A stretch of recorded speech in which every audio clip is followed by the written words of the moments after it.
Hey y'all, it's Miss Welch. This video is going to be about joints or articulations, and we're going to look at the classification of different types of joints. We're going to talk about fibrous, cartilaginous, and synovial, and look at their structure, the different locations in the body, and how much movement each of those joint types can allow. So let's get started. All right, let's start with the fibrous joint. Now, a fibrous joint uses dense connective tissue to link together two bones in an either very immobile or only a slightly mobile way. There are three subcategories of the fibrous joint. The first one is the suture.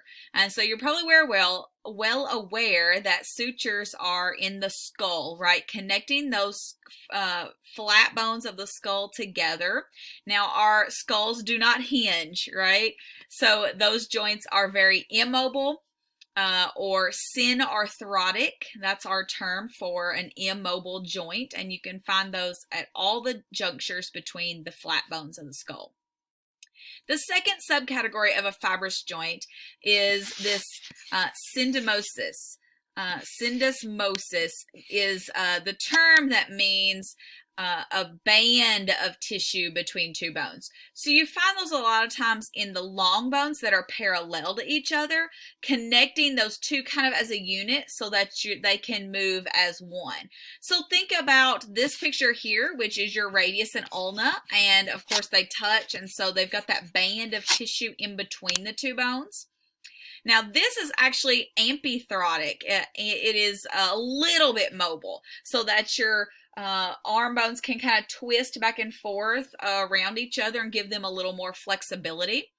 Think about two other long bones that are parallel, like your tibia and fibula in your lower leg. That joint is a little less mobile than the arm one. You end up with a lot more stability down there instead of mobility. But a syndesmosis joint is considered amphitherotic or a little bit mobile. The last joint that is a fibrous joint is this one here on the right, the gomphosis. And a gomphosis is like a joint connected with bolts. So the dense connective tissue is fastened a little tighter, and it's like an anchor. And so the best location that you can find one of these is your teeth. So you can see here you have the root of that tooth in its socket, and that joint there, because a tooth is just a modified bone, that joint between the alveolar margins of the mandible or maxilla and the tooth itself is considered a gomphosis. This is just like the suture. It is synarthrotic and not mobile unless you're trying to wiggle it out to give that tooth to the tooth fairy, of course. All right, the second type of joint classification by structure here is a cartilaginous joint. And these, of course, mean they're joined by cartilage, which makes perfect sense to their structure. But remember, there are different types of cartilage. So we do have two subcategories of cartilaginous joints. The first one is the synchondrosis, and that means it is a joint connected with hyaline cartilage. So this image shows you a picture of that epiphyseal plate in a long bone, which is actually kind of a temporary joint as you're growing because it's connecting the anterior and distal ends of the bones to the shaft. Another good example of this is the joint between the cartilage in your thoracic cavity and then the end of the ribs as they circle around toward the vertebrae. So that juncture between the cartilage and the bone of the rib is a synchondrotic joint or cartilaginous joint with hyaline cartilage. The other type of cartilaginous joint here is a symphysis, and that is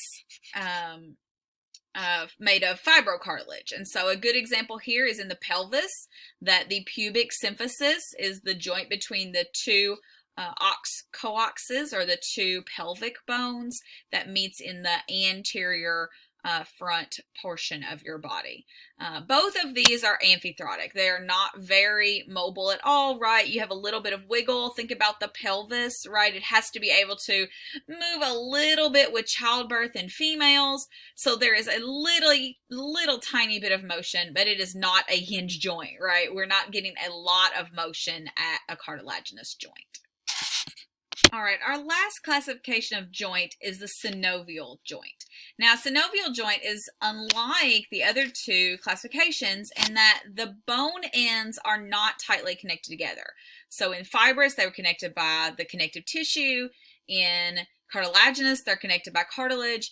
But here instead, we have a joint cavity, and they are separated with fluid, and that allows for a much more range of motion, much more lack of rubbing and tight connections, and so it makes all those joints that we really think about as being joints with big bold movements, those are all going to be synovial joints. Let's look at some of these classifications of synovial joints. You can see here the ball and socket, right? That is your shoulder and your hip. Those are the ones that give you full circumduction, full range of motion due to that structure. Those are probably two of our most common synovial joints. A pivot joint, so a good example of that is your C1, C2. That's between the atlas and the axis, where you can rotate right from side to side. So a pivot joint. A hinge joint, like your elbow or your knee, where you have flexion and extension as the movement possibilities of that joint.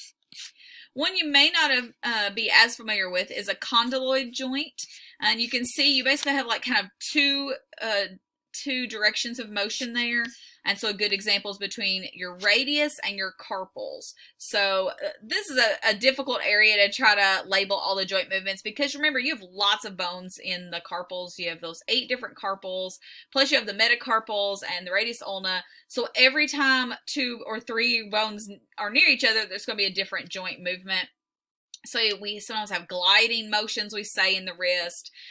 So it just depends on exactly which bone you're looking at, but specifically between the radius and your carpal bones is considered a condyloid joint. A couple more down here, you have the saddle joint, and they show that again in your same thing. It's a hand joint, so there's several of these between trapezium carpal bone and your first metacarpal. So in your wrist here, a saddle joint, it's just because of the way the bones fit together, it's why it's called a saddle. And then a plane joint between your tarsal bones, and a lot of times you'll hear plane joints in your wrists as well. They kind of have 2 directions of motion, but in a gliding fashion, a gliding joint movement. Now, there are a lot of examples of those 6 synovial joint classifications in your body, and so refer back to your textbook for a couple of the big examples of each one of those.